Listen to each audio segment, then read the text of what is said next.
Todos los fuegos el fuego, es una colección de cuentos publicada en 1966, por Julio Cortázar. En esta época el autor argentino se encontraba más enfocado en el género de la novela. Sin embargo, con este libro nos ofrece la deseable continuidad a lo que fue su trabajo inicial como cuentista. Sin perder su estilo decididamente vanguardista, en estos cuentos encontraremos menos referencias hacia la literatura fantástica y al surrealismo. En todo caso, el autor prefiere experimentar con las infinitas posibilidades que ofrece la narración en sí misma, mientras que los argumentos se nos presentan más cercanos a lo convencional. Se trata de un libro bastante potente, en el que ninguno de los cuentos contenidos puede considerarse malo. De modo que habremos de comentar cada uno de ellos por separado. Veamos.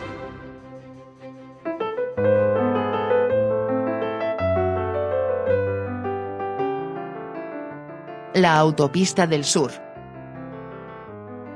Este es uno de los relatos más complejos de la colección, pero también uno de los más famosos. Trata sobre lo que en algunas partes se le conoce como embotellamiento o atasco. Es decir, un congestionamiento de vehículos tan complicado que obliga a los personajes a mantenerse detenidos, o bien avanzando unos cuantos metros de manera esporádica. Lo extraño es que el congestionamiento dura mucho más tiempo de lo usual, poniendo a las personas afectadas en situaciones extremas. Este conflicto puede interpretarse de muchas maneras.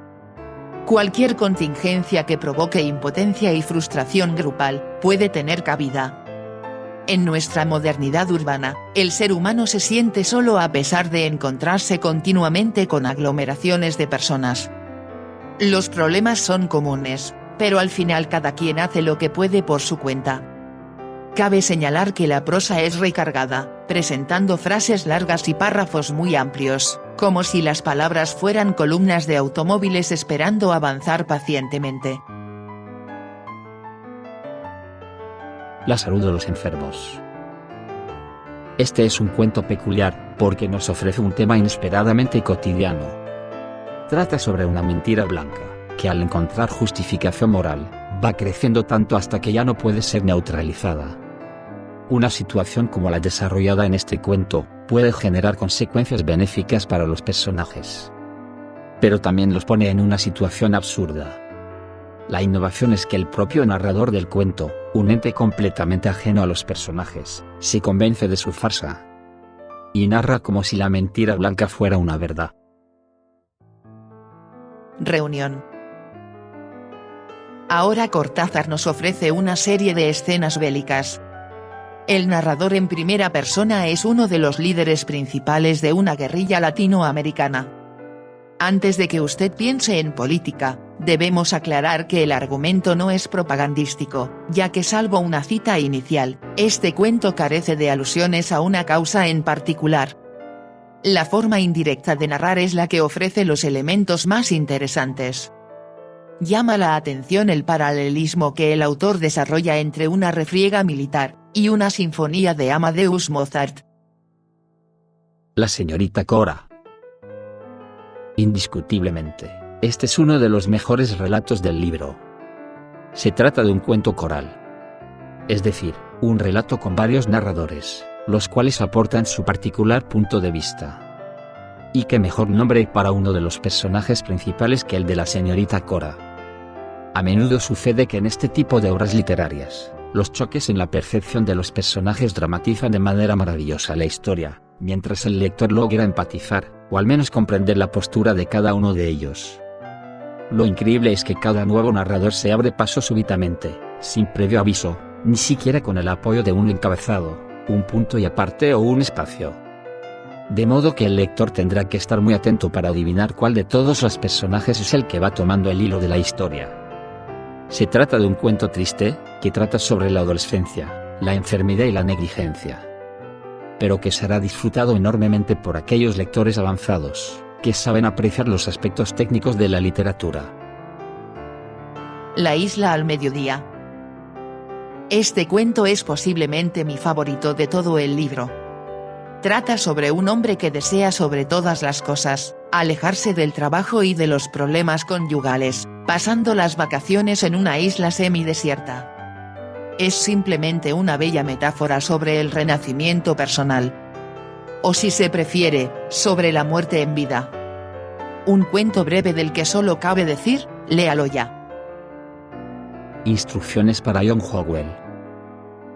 Al igual que en el concepto de cronopios y famas, desarrollado anteriormente por Cortázar, una obra de teatro es la que inspira este relato. ¿Qué sucede cuando una persona del público es solicitada para subir al escenario e improvisar sustituyendo a uno de los actores principales? Aparentemente aquí la moraleja parece mucho más sencilla. Al fin y al cabo la vida es una comedia teatral. Pero en la parte final nuestro autor nos ofrecerá un nuevo reto para interpretar y reflexionar mucho más allá de esa idea tan triada. Todos los fuegos el fuego. Es otro de los cuentos más destacados. Nos ofrece dos historias simultáneas, que se ambientan en épocas muy diferentes. Estamos hablando de una de esas narraciones que los entendidos llaman vasos comunicantes. Nuevamente el lector deberá estar muy despierto para poder distinguir en qué momento se suscitará el cambio de escenario.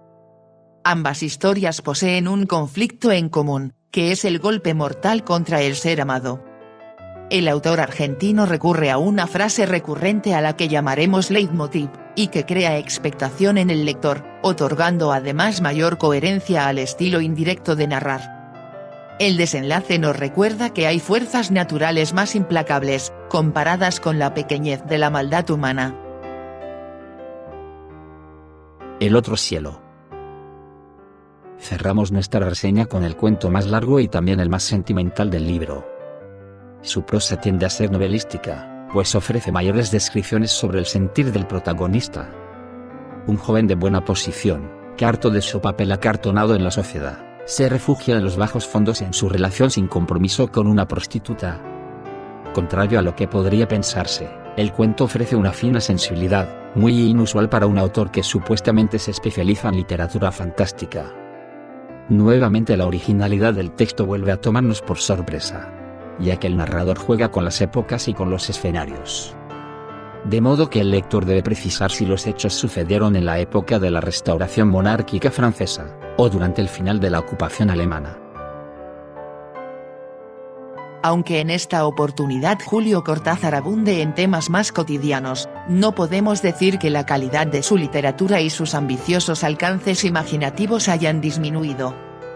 Por el contrario, el escritor se da licencia para experimentar con diferentes estilos de narración modernista, sin que el libro se vuelva particularmente complicado o tedioso. Como ya sabemos, la literatura moderna exige el desconocimiento de algunos hechos que el lector deberá reconstruir por sí mismo. A pesar de ello, este libro puede recomendarse a aquellos lectores que se sientan listos para empezar a leer las tan celebradas narraciones cortas del gran Julio Cortázar. Narrativa Clásica 19 y 20 es un proyecto cultural que se sostiene gracias a su donativo. Si la información que acaba de escuchar le ha sido de utilidad, usted puede hacer una donación. Busque abajo en la descripción de este video, el enlace a nuestra cuenta de PayPal. Ingrese, escriba la cantidad que desea transferir, haga clic en la opción Enviar pago, y listo. Esperamos seguir contando con su preferencia. Guión de Guillermo Castro. Voces de Concepción, Miguel y Enrique. Muchas gracias y hasta el próximo programa.